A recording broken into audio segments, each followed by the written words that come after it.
बिहार की राजधानी पटना में बीते सप्ताह लोकसभा चुनाव 2024 में नरेंद्र मोदी के विजयी रथ को रोकने के लिए विपक्षी दलों के दिग्गज जुटने की घटना ने सियासी गलियारों में हलचल मचा दी। हालांकि नरेंद्र मोदी के नेतृत्व में भारतीय जनता पार्टी 2014 और 2019 का लोकसभा चुनाव प्रचंड बहुमत से जीत चुकी है। पिछले एक दशक में बीजेपी का ग्राफ कई राज्यों में जबरदस्त तरीके से बढ़ा है। ऐसे में विपक्ष की बैठक बहुत महत्वपूर्ण मानी जा रही है। ऐसा इसलिए भी है क्योंकि अब पीएम मोदी सहित बीजेपी के अन्य नेता भी इस संबंध में भूले बिसरे जिक्र तो कर ही रहे हैं। ऐसे में माना जा रहा है कि अपनी पकड़ मजबूत होने के बावजूद बीजेपी को कहीं न कहीं विपक्षी एकता से सत्ता के खिसकने का डर तो सता ही रहा है। वैसा देखा जाए तो ऐसा पहली बार नहीं है जब राष्ट्रीय स्तर पर किसी दल या यूं कहे कि सत्ताधारी सरकार के खिलाफ एक गठबंधन बनाने के प्रयास हो रहे हैं। 1980 के दशक के अंत से कई बार विभिन्न राज्यों के दलों ने हाथ मिलाया था। नेशनल लेवल पर मजबूत पार्टी का मुकाबला करने के लिए हाथ मिलाया था। कई बार केंद्र की सियासत में हिस्सा पाने के लिए फ्रंट्स बनाए गए। लेकिन इस बार का गठबंधन पिछले अन्य गठबंधनों से अलग इसलिए है क्योंकि इसमें कांग्रेस की भागीदारी महत्वपूर्ण है। कांग्रेस मुख्य स्तंभों में से एक है। इस बार कांग्रेस के अलावा विभिन्न महत्वपूर्ण क्षेत्रीय दल एक साथ आने का प्रयास कर रहे हैं। इससे पहले 1970 के दशक में कांग्रेस के विरोध में इस तरह सियासी संगठन साथ आए थे। उन संगठनों में कांग्रेस से विद्रोह करने वाले क्षत्रप, जनसंघ के नेता और वामपंथी शामिल थे। साल 1989 में हुए आम चुनाव को छोड़ दे तो ऐसे फ्रंट लोकसभा चुनाव परिणाम के बाद सरकार गठन के लिए बने। जो फ्रंट चुनाव से पहले बने कुछ ज्यादा समय तक सियासी धरातल पर ज्यादा वक्त तक टिक नहीं सके।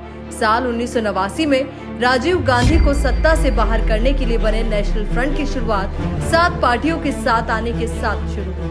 कमोबेश यहीं से देश हित में राष्ट्रीय गठबंधन की शुरुआत कही जा सकती है। इनमें कांग्रेस से विद्रोह करने वाले वीपी सिंह का Janmorcha, Janata Party, TDP, Lokdal, DMK, Congress S और असम गण परिषद शामिल थे। एक अलग बात है कि वीपी सिंह के नेतृत्व वाली नेशनल फ्रंट सरकार को बीजेपी और लेफ्ट का समर्थन हासिल था।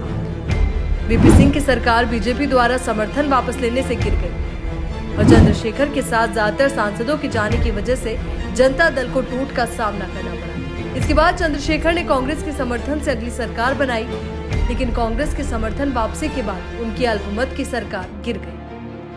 1990 और 2000 के दशक में कई गठबंधनों को आकार लेते और खत्म होते देखा गया। तब चर्चा का विषय मुख्य रूप से थर्ड फ्रंट या तीसरा विकल्प था।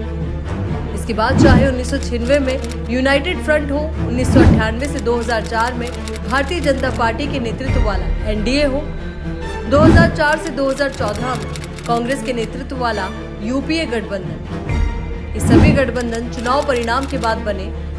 इनमें लगातार दल शामिल होते रहे और हटते रहे। यूनाइटेड फ्रंट का गठन 13 पार्टियों द्वारा भाजपा को सत्ता से बाहर रखने के लिए किया गया था। इसे कांग्रेस और लेफ्ट ने बाहर से समर्थन दिया था, लेकिन प्रयोग ज्यादा नहीं चल सका। एच.डी. देवेगौड़ा ने यूनाइटेड फ्रंट के मुखिया के तौर पर सरकार चलाई, लेकिन उन्हें कांग्रेस के समर्थन वापस लेने के बाद इस्तीफा देना पड़ा। इसके बाद इंद्र कुमार गुजराल पीएम बने, लेकिन फिर कांग्रेस ने उनकी सरकार गिरा दी। भारतीय जनता पार्टी के नेतृत्व वाला एनडीए सबसे बड़ा गठबंधन था, जिसमें अटल बिहारी वाजपेयी ने कई क्षेत्रीय दलों को कुशलतापूर्वक मैनेज किया और राम मंदिर, अनुच्छेद 370 और समान नागरिक संहिता जैसे भाजपा के मुख्य एजेंडे को किनारा रखने पर सहमति व्यक्त की। इस पर गठबंधन में सपा, बसपा, राजद और लेफ्ट को छोड़कर ज्यादातर क्षेत्रीय दल 1988 से लेकर 2004 तक कभी न कभी हिस्सा बने। यूपीए का गठन भी 2004 चुनाव परिणाम के बाद भाजपा को सत्ता से बाहर रखने के लिए किया गया। लेफ्ट ने 2004 में अपना सबसे अच्छा प्रदर्शन किया और भाजपा को सत्ता से बाहर रखने के लिए यूपीए सरकार को बाहर से समर्थन दिया। यूपीए की पहली सरकार के दौरान सपा के मुलायम सिंह यादव, टीडीपी के चंद्रबाबू नायडू, एआईएडीएमके की जयललिता, आईएनएलडी के ओम प्रकाश चौटाला और जेवीएम के बाबूलाल मरांडी द्वारा थर्ड फ्रंट बनाने की कोशिश की गई। लेकिन मुलायम सिंह के हटने और जयललिता और सपा की कुछ मुद्दों पर अन्य पार्टियों को समर्थन देने के बाद ये प्रयोग दम तोड़ने लगा। इसके बाद लेफ्ट इस फ्रंट पे मायावती को लेकर आया, लेकिन प्रयोग आगे नहीं बढ़ा। 2009 के लोकसभा चुनाव में मनमोहन सिंह के नेतृत्व में यूपीए ने शानदार वापसी की। मोदी लहर के विपरीत साल 2014 के आम चुनाव से पहले भी 11 दलों ने थर्ड फ्रंट बनाने की कोशिश की। इसमें 7 क्षेत्रीय दल और 4 वामपंथी दल शामिल थे। इस फ्रंट का कोई औपचारिक नाम नहीं था। हालांकि 2014 में मोदी लहर में एनडीए के विपक्ष में ज्यादातर दलों को भारी निराशा का सामना करना पड़ा। साल 2018 में भी ऐसे प्रयास हुए, लेकिन फ्रंट शेप नहीं ले सका। अब बिहार के पटना में कांग्रेस सहित देश भर के क्षेत्रीय दलों का बीजेपी और पीएम मोदी के विरोध में जुटना महत्वपूर्ण माना जा रहा है। खास बात यह है कि विपक्षी एकता की इस बैठक में जो भी दल पटना पहुंचे, उनके अपने राज्यों में मजबूत पकड़ है।